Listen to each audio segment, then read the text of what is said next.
Hey everybody, Off the Mic Sports Network here. Week 3 in the NFL is almost done. There's 2 games on Monday night.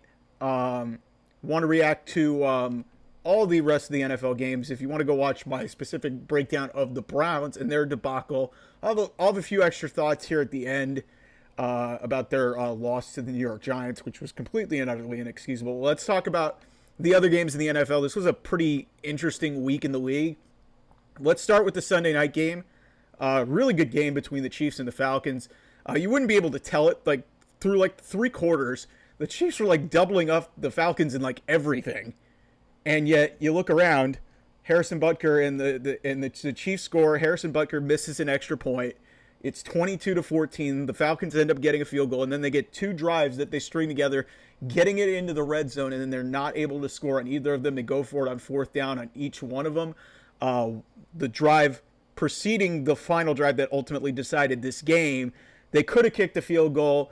There was a questionable no call, I think, on a 3rd down that a lot of people are going to be upset about, and will fire up the are the refs rigging the games for the Chiefs, and is the NFL rigging the games for the Chiefs? Which, you know what, I'll have a point about that in a second. But the Chiefs ultimately get the win. The Falcons really messed up the end of this game. They probably should have kicked a field goal to go down 22-20, and then that way at the end of the game they would have had a chance to kick that field goal, and then it ultimately, maybe, who's to say that the Chiefs wouldn't have gone down and won it anyway. But the Falcons had every opportunity to win this game. They really had no business being into it, because the Chiefs were really controlling this game. Time of possession, total plays, they were doubling them up through a lot of this game. It really was not even really competitive until that 4th quarter, in terms of if you look at the actual statistics. But on the scoreboard, this was a really good game. So Patrick Mahomes, a lot better than last week. 217, 2 touchdowns, and an interception to Justin Simmons, who just all he does, he's a great safety, but all he does is pick off Patrick Mahomes. When he was with the Broncos, now he's with the Falcons. Carson Steele, UCLA and Ball State, good for him. And they showed a profile about his pet alligator, Crocky J. Go look that up. That's a very interesting story. But he steps in for Isaiah Pacheco, 17 carries, 72 yards.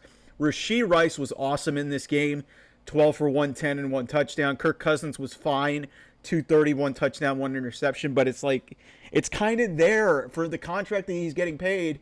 The longer this gets strung along and they're at mid-level, there's going to be that conversation about Michael Penix just sitting on the sideline. How much longer can they wait to just keep him on the sideline? Because Atlanta's now 1-2, and they could have easily won the Pittsburgh game. They were very fortunate to beat Philadelphia. They should have probably won this game, but they mismanaged some things down the stretch. Bijan Robinson didn't really do a whole heck of a lot in this game. He had 18 touches, 52 yards. He had a rushing touchdown in this game. Drake London, USC. 6 for 77 and a touchdown. Darnell Mooney was actually really good here, 8 for 66. But what this really comes down to is the Chiefs just find ways to win these types of games, these competitive games that are very tight, and they obviously have a lot of those flashy plays. And Patrick Mahomes is this superstar quarterback who's maybe on his way to being the greatest ever. I think he passed Aaron Rodgers for most touchdown passes in his first 100 starts, which is just wild to think about. But here's the thing, and I talked about this on the Mad Sports Show with my guys Andrew Marks and Danny Udelf. We're doing that weekly here on the channel. Shout out to those guys. Andrew's probably going to be very livid on the next show, because we'll talk about the Cowboys in just a sec.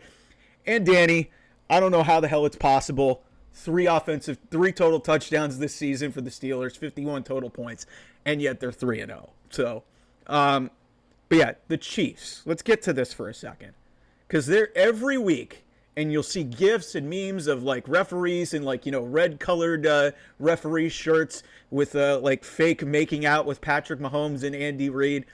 Guys, the Chiefs don't need officiating to win these games. They were dominating this game for a large chunk of it. They were doubling up in time of possession plays. You wouldn't know it by looking at the final box score, but through 3 quarters, this was not even close, except for on the scoreboard. That's what it was. The Chiefs were coasting through this game. So if you want to pinpoint a questionable, pass interference call that was a no call at the end of the game, the Falcons had more than plenty of opportunities to win this game. So please, for the love of God, just stop complaining about the Kansas City Chiefs always winning these games. We did the same thing with the Patriots all those years ago. They're just that fucking good. Okay? They've won 3 of the last 4 Super Bowls. And it's just like, we've got to stop with this, like, you know, trying to just deny greatness. Patrick Mahomes is that effing good. And I really wish that people would just leave that out of it. The NFL does not need to rig a game because Taylor Swift is in a relationship with Travis Kelce. By the way, Travis Kelce has been pretty terrible to mid this year. So he's got to figure it out. But I think maybe that'll kind of come up when it matters. And that's not the regular season. The Chiefs are going to be fine. But let's, please, for the love of God, stop with this narrative. The Falcons did not lose this game because of that call in the end zone. Let's stop that. All right. A game that really wasn't even competitive but got really interesting at the end is Ravens-Cowboys. The Ravens get their first win of the season. They win 28-25, but they were up 28-6 with like 10 minutes to go in the game. And yet somehow the Cowboys score a touchdown, then get an onside kick. That's the first onside kick in the new dynamic kickoff, and where you have to report, and you can only do it in the fourth quarter. So that was a big deal. So the Cowboys go down. They get a touchdown. They actually got 2 touchdowns, but missed a couple of 2-point conversions, so they were really behind the 8 ball. They get a touchdown at the end to make it 28-25, and they just couldn't get a stop. Like, Lamar Jackson made an unbelievable throw to Zay Flowers on a 3rd down, and then on a 2nd down, he does an incredible job. Listen, Lamar Jackson isn't really for me, but I can't deny what a phenomenal player this guy is. And he did a zone read where he pulled it out at the last second, and it looked like it was going to be this jet sweep that was going to go nowhere. And Lamar, because of his ability to pull that ball and be as good as anybody at that zone read, he took it and just dashed for a 1st down and sealed the game. So, listen, the Cowboys had no business winning this game. We'll talk to Andrew on Tuesday, Wednesday, on the Mad Sports Show in regards to how he feels, because the Cowboys defense was just getting wrecked. Like, Derrick Henry went absolutely old school King Henry in this game. He had 150 yards and 2 touchdowns. Lamar Jackson only had to throw it 15 times. He had 12 completions, 182. He also had 14 rushes for 87 yards and a touchdown rushing. Like, the Ravens just ran all over the Cowboys defense. Like, this should have not been as close as it was, which raises some concerns for me about the Ravens' ability to hold leads. And that's a problem. Dak Prescott, a lot of this was in garbage time, but still pretty gaudy numbers. And he hung in there, 28-51 for 379 and 2 touchdowns. Brandon Aubrey, I got to give a shout out to Brandon Aubrey. This guy is honest to God one of the great kickers in the league, and nobody's going to talk about him because the Cowboys are just never in position to win, like, you know, these high-profile big games. But early in this game, he kicked a 65-yard field goal, which is, I think, the 2nd longest in NFL history, and it was just all nonchalant. It's like, yeah, we just expect it from this guy. He's a weapon for this team. It didn't end up mattering because they ended up losing by 3, and like, but who's to say if they would have gotten the ball back? You could have gotten him in a range and maybe kicked a long field goal at the end. But the Cowboys are 1-2.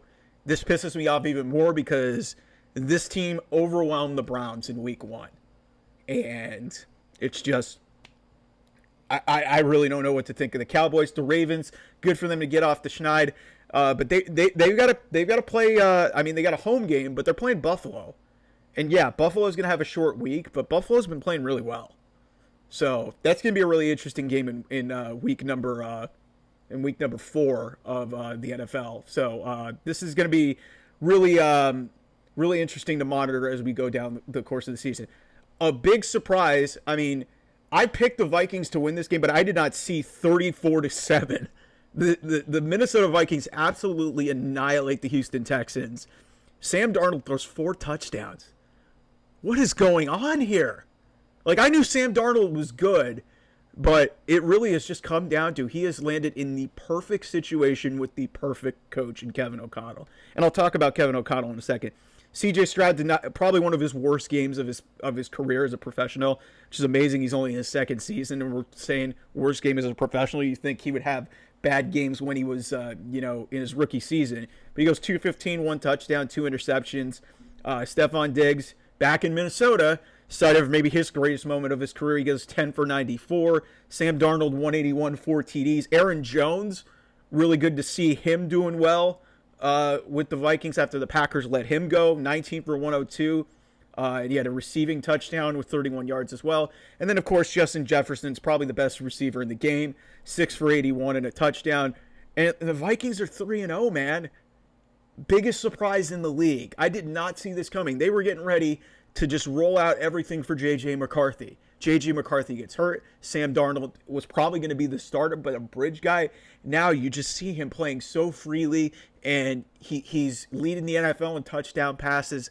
Like, this is a phenomenal, phenomenal story that really needs a lot more attention. And for God's sake, if they continue on this trajectory, give Kevin O'Connell the goddamn coach of the year. I know he won 13 games a couple years back, but holy crap, what a job by this Vikings team. And Kevin O'Connell, just to make Sam Darnold, because the visions that we've had of Sam Darnold is Jets and Panthers. And I think that year that he had with the 49ers really helped him.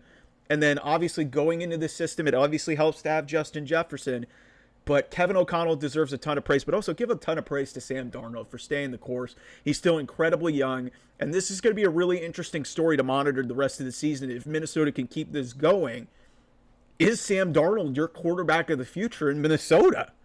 I don't think anybody thought that would be a conversation. Yes, it's week 3, but still, that's really impressive, and I got to give a ton of credit to the entire organization for, they lost Kirk Cousins, and They had a hodgepodge of quarterbacks that cost them a playoff spot last year because Kirk Cousins tore his Achilles. Josh Dobbs didn't pan out. They were going through Nick Mullins. They were going through a bunch of other people, and it just didn't work. And Sam Darnold has really meshed with Kevin O'Connell.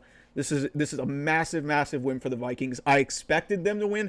I didn't expect 34-7, and they're 3-0, and that's just amazing for that team. And the Texans, they hadn't really jumped out and wowed me through the first 2 weeks, so I kind of thought that they were in a tough spot here going to Minnesota and that they would probably lose this game.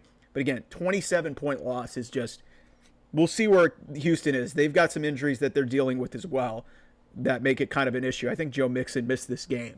Another big shocker, Rams get their first win of the year. They beat the 49ers 27-24.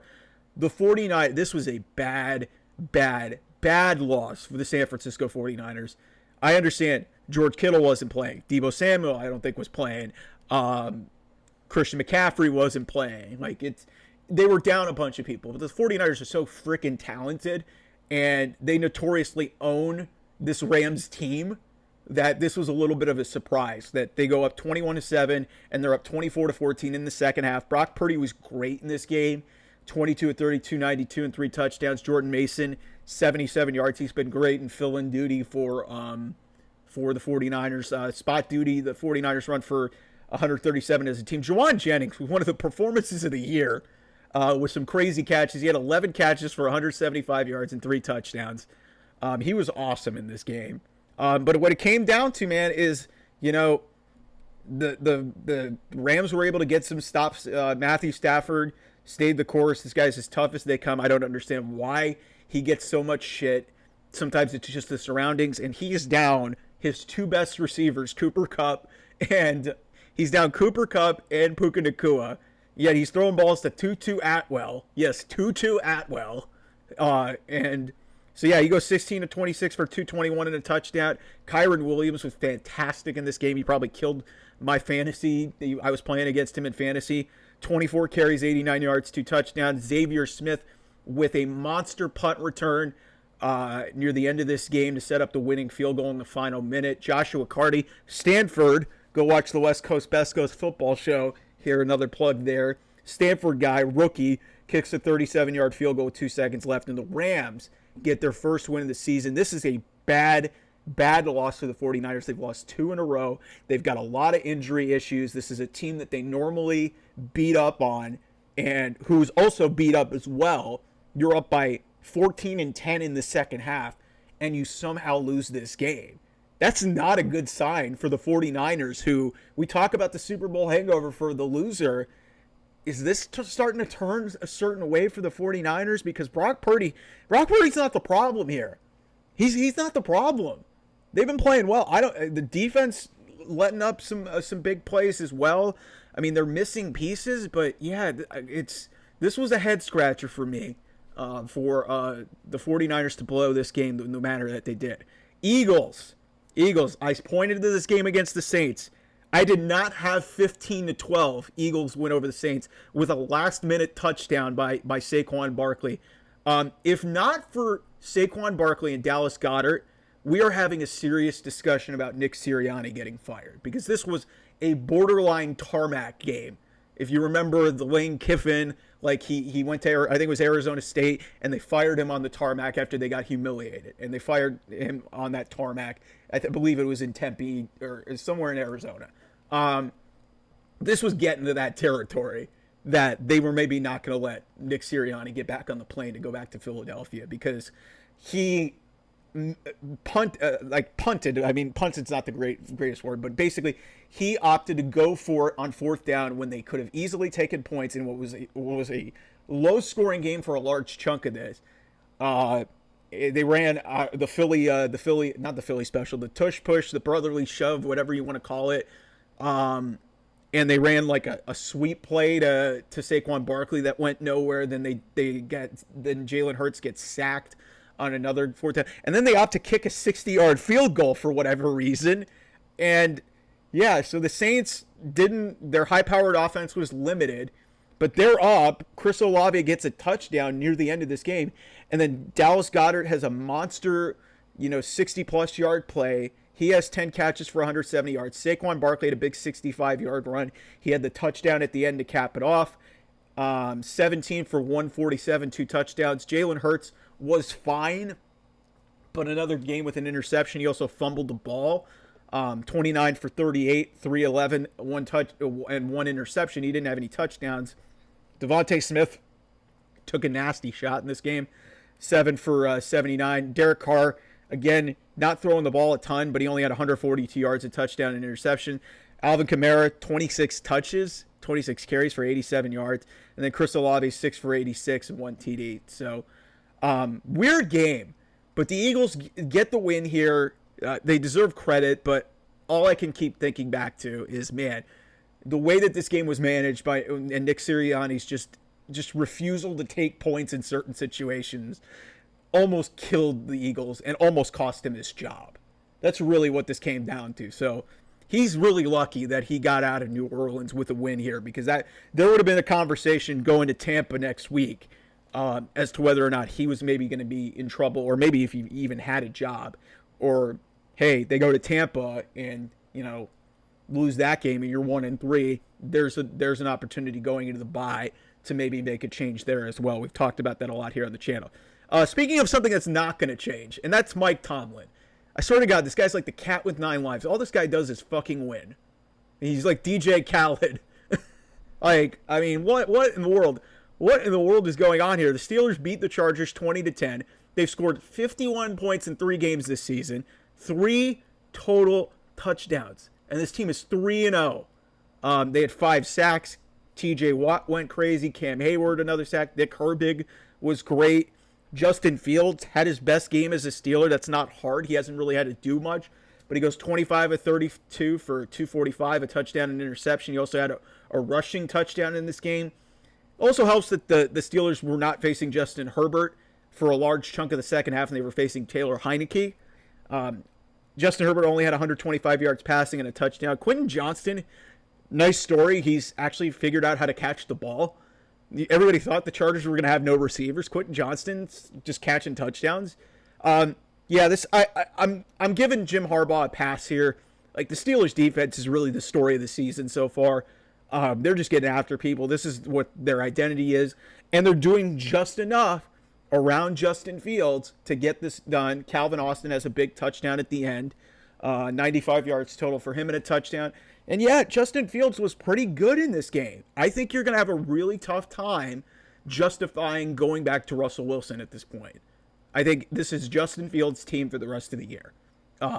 That's not to say that he won't blow it himself, but he's not going to lose this job right now because of the way he's playing. He's playing as good as you can, managing the game, and for whatever reason, I don't get it, man. Mike Tomlin, even with the least talented teams that he's had, just finds ways to just get by enough that he's justified to keep his job. And he's been middle of the road for a few years. They haven't won a playoff game in like 6-7 years. But man, this is a shocker, man, to see them starting 3-0, and basically they're 2 games clear of everybody else, because no matter what the Bengals do on Monday night, they're going to be 1-2 at best. You've got the Ravens and the Browns both at 1-2. The Steelers are sitting pretty right now. We'll see what happens as we get through the rest of this season, because there's usually that middle of the season swoon where Mike Tomlin will play some of these teams and they'll play down to their competition. But right now, for whatever reason, man, they're everything's working for them right now. The offense isn't making too many mistakes, and the defense is just covering up a lot of whatever the issues that we thought there were. So I can't wait to talk to Danny about this, because I know he's going to probably have a completely different perspective of saying, man, I thought we were going to have 5 wins on the season. Man, I didn't think that we were going to be 3-0. It's like, yeah, none of us did. So Steelers fans just want to get rid of Mike Tomlin, which, you know, the guy wins, but I understand when you've had the same thing for 15 years and you haven't won a playoff game in, like, you know, almost a decade, you'd like to see more than just like these good hot starts to the season and the defense playing well. All right, let's get through some of the other games here on the schedule. So the Packers beat the Titans 30-14. The Titans, at this point, I think, are the worst team in football. They're not good. Because Will Levis is just turning the ball over way too much. 2 interceptions in this game. He did throw for 260 and 2 touchdowns. The story of this game, and the story of this season right now, Jordan Love's been out since week 1. He injured himself near the end of that game in Brazil against the Eagles. Malik Willis has come in, and a complete credit to Matt LaFleur and this staff for getting this team ready to play and manufacturing ways to win. And Malik Willis has gone in there. He goes 202 yards passing, 73 yards rushing, 2 touchdowns, 1 rushing, 1 passing. The Packers have won both the games that he started. Yes, it's the Titans, but think about where Malik Willis was. He couldn't throw the ball in Tennessee. And now this offense has been completely, you know, maybe, I'm not going to say dumbed down, but it's gotten to the point where, you know, I've got full faith that this Packers team is going to be a problem in the NFC, especially when Jordan Love comes back. Because, I mean, man, this is like, I didn't expect, you know, them to be breezing along. Yeah, they kind of had a rough time with Indianapolis last week, but yeah, back-to-back wins over AFC South teams, but still, they're wins. They're wins with your backup quarterback who just got there. Like, that's unbelievable. So, shout out to Matt LaFleur. Like, if we're going to talk about Kevin O'Connell as being a Coach of the Year candidate, we got to talk about Matt LaFleur for a second, because through 3 weeks, unbelievable job. Really unbelievable job. Speaking of the Colts, they take on the Bears. First of all, highlight of the weekend for me, Seth freaking Rollins, crossover, because this is the perfect blend of sports and sports entertainment. Seth Rollins is trying to get into Pat McAfee's box behind one of the end zones. And T.Y. Hilton just throws Seth Rollins, a Chicago Bears fan, out of the box. And he's just distraught and everything. He's wearing a Caleb Williams jersey. He's just, it was hilarious. It was really hilarious. And it's good to see Seth. I mean, obviously he's been taking some time off away from the ring as he, sells the injury with Bronson Reed in real life. And we'll see when Seth actually returns to WWE television. But that was really funny. That was honestly one of the funnier things I've seen this week. Caleb Williams, 2 interceptions, but he had his first 2 touchdowns of his career. First of his career goes to Rome Odunze. Another cool thing, Rome Odunze, these guys played against each other in college, and Rome Odunze didn't want to give Caleb the first touchdown pass of his career, the ball. But yeah, Caleb 33 of 52, 363, 2 TDs, 2 interceptions, but he was sacked 4 times. Offensive line has been a huge issue. Caleb's just running for his life. He's just got no chance. It's just it's hard to really see a rookie quarterback just getting pummeled like that as much as he has. He's trying his best to make plays, but it's just like he's running for his life on seemingly every snap. Anthony Richardson, 167. He was only 10 of 20, 2 interceptions. One of them really, really bad in the end zone that you should never, ever throw the ball. It's just a full, this guy has all the physical ability in the world, but my God, this guy's a roller coaster. And it's just Indianapolis is going to be riding the roller coaster here, and at some point you have to wonder if these turnovers start becoming a detriment to this team. When do you go to Joe Flacco? Because Joe Flacco's there, and he proved last year with the Browns that he can win. So that's something to keep your eyes on. They did win this game, the Colts, 21-16. Jonathan Taylor was really the story in this game, 23 for 110 and 2 touchdowns. One of the best running backs in football. Colts just find a way to win. They get off the schneid. They get their first win of the year. And the Bears, they've got issues, man. They got some issues because this was winnable. This was there for the taking. And you can't have your quarterback just I have a lot of concern about whether or not Caleb Williams is going to, make it through this season because he is taking a beating. He's running for his life. This is just not sustainable. And you might be saying, Mike, you got problems with you're kind of absolving the Browns offensive line from what's going on with Deshaun Watson. Here's the difference. Caleb Williams is a rookie quarterback. He's a rookie quarterback. Deshaun Watson's been in the league since 2017. All right? Do not give me that crap. Do not give me that crap if you're going to talk to me about offensive line. The Browns' offensive line is not good. Neither is the Bears. The difference is one guy's getting paid $230 million. The other is is a rookie quarterback in his third NFL start. So let's not go there, please. Another big shocker of the weekend. Broncos beating Tampa Bay in Tampa. Bo Nix was clean in this game. He didn't make any mistakes. He had a rushing touchdown, 47 yards rushing. He threw for 216 yards. Yeah, and the Broncos won this game 26-7. They had 7 sacks of Baker Mayfield. Baker Mayfield, 163 yards, a touchdown, and interception. All those Baker Mayfield people saying, oh, the Browns should have kept him. Guys, Baker is fine. I like him. I think it's great that he's found a home. He's always due for one of these types of games where he's going to be overwhelmed. And if he doesn't get the right protection or if he's not in a really good spot, it's going to end up not pretty for him. They were able to, overcome not being able to score in the fourth quarter against the Lions last week, but this was just a clunker from the Bucs all around. And credit to Sean Payton and the Broncos. They get their first win of the season. They go across the country to get it done. And their rookie quarterback looked pretty good. So credit to Sean Payton and the Broncos for getting that done. I've talked about theme of the week is a lot of shocking results. This might have been the most shocking of them all. The Carolina Panthers, who benched their starting quarterback and number 1 pick 18 games in the season. We spent a lot of time talking about it here on the channel, on the Mad Sports Show with Danny and Andrew. And we were ripping this organization apart. They go to Vegas and not only beat the Raiders, they annihilate the Las Vegas Raiders. They were up 33-7 in this game. They win 36-22. But man, it was Dave Canales. The offense looked functional because you have a veteran quarterback. And I'm sorry I doubted you, Andy Dalton. But holy shit, this was like Red Rifle from TCU back to those days and back to, the Bengals years. He went 26-37 for 319 yards and 3 touchdowns.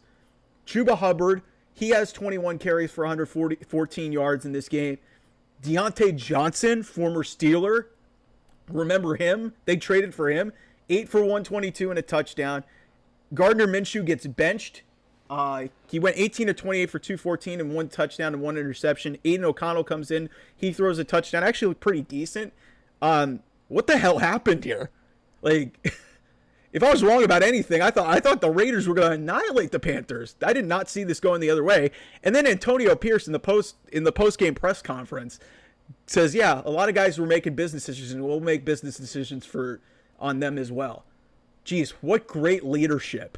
What great leadership. We're 3 games into the season. You guys just beat the Ravens a week ago. You come back in your home opener in Vegas, and you lose to the worst team in the league by 2 touchdowns. You were down by 26 points in this game, and you're talking about business decisions?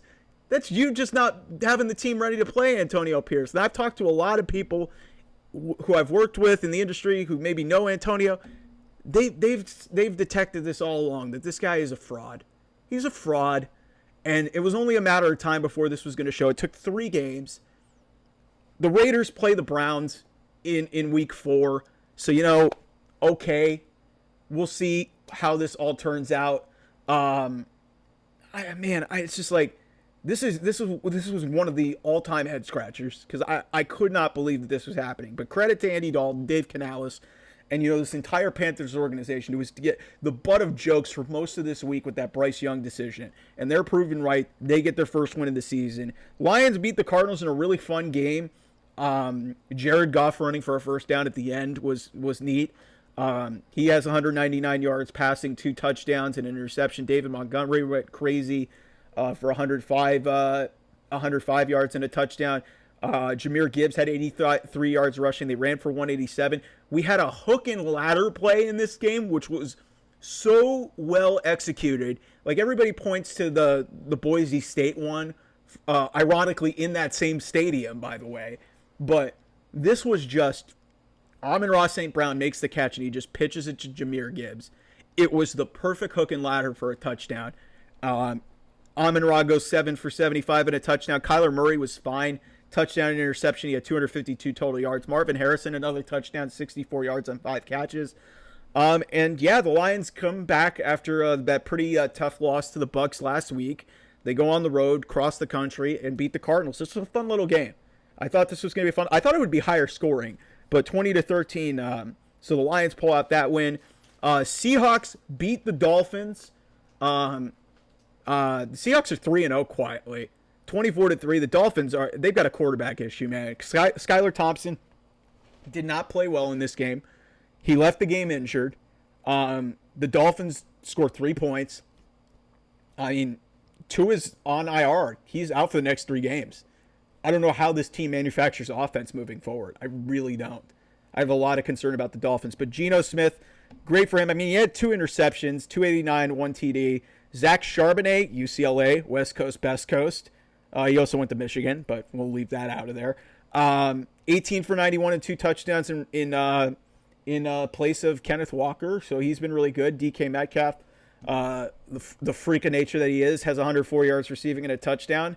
And yeah, man, like the Seahawks are 3-0. Nobody's talking about it, man. But I mean, Mike McDonald walks right in there, pretty much leaves off where Pete Carroll was. This team just finds ways to win games, and they're just quietly, just under the periphery. Like, they're not as big of a story as a lot of these other teams that are, up there at 3-0. Like the Vikings is a major shocker, but it's just the Seahawks are kind of just, minding their business. And meanwhile, the Rams, the Cardinals, and the Rams, the Cardinals, and the 49ers are all 1-2. So it's a similar situation for the Seahawks, like for them, as the Steelers in the AFC North, because you're going to probably have a situation where at least you're going to have 2 1-2 teams. You might have 3 1-2 teams if the Bengals do what they're supposed to do and beat the Commanders on Monday night. But good shout out to the Seahawks, man, and Mike McDonald, really good job stepping in there as a head coach. I think he's the youngest head coach in the league right now, but that's great. Let's go back to Thursday night. I need to give this a little bit of a mention. Jets win 24-3 over the Patriots. I thought the Patriots would be competitive. They were overwhelmed. The Jets defense was great. Aaron Rodgers is 3 games in and he's already starting to look like the old Aaron Rodgers. I may not like him. This guy's fucking talented. Even at 40, this guy can sling it with the best of them. 27-35, 281, 2 touchdowns. Jets win 24-3 on Thursday night. They're 2-1 after that early season loss to the 49ers. So that opener loss to the 49ers. So yeah, I mean, credit to the Jets, man. Like, they've been able to rebound. There was a lot of conversation about the Robert Saleh and, Aaron Rodgers hug or not hug after a touchdown. And, it's just, we'll see how this goes the rest of the season. I don't like the position of Robert Saleh if things go south. He's going to ultimately be the scapegoat for this. And I don't think that's necessarily fair because Robert Saleh has really tried his damnedest since he got that job. Last year, I think they won 7 games. And that was a minor miracle considering Aaron Rodgers was out 4 plays into the season. We'll see where this goes, but that's going to be something to watch. But the Jets look really good on Thursday night. All right. Let's tag here on the back end of, I talked in some Browns thoughts, and you could go watch that here on the channel. So the Browns lose 21-15 to the New York Giants. They scored on the first play of the game. They managed 8 points the rest of the way. You guys have already heard my thoughts on this. Deshaun Watson sacked 8 times. He had 196 yards passing and 2 touchdowns. Amari Cooper was great. Daniel Jones was actually really freaking solid in this game, which, I don't know what was going on with the Browns defense. I know there's been a lot of finger pointing within the Browns fan base. I need to bring this up to further hammer home my point of why Deshaun Watson ain't it. And people need to stop making excuses and stop blaming the line, because $230 million, let's go with that and just, take that number at face value. They invested a ton of money in this guy. They invested 3 first-round picks. I'm throwing things here. 3 first-round picks. It's not working. Here we are, 15 starts into his Browns career.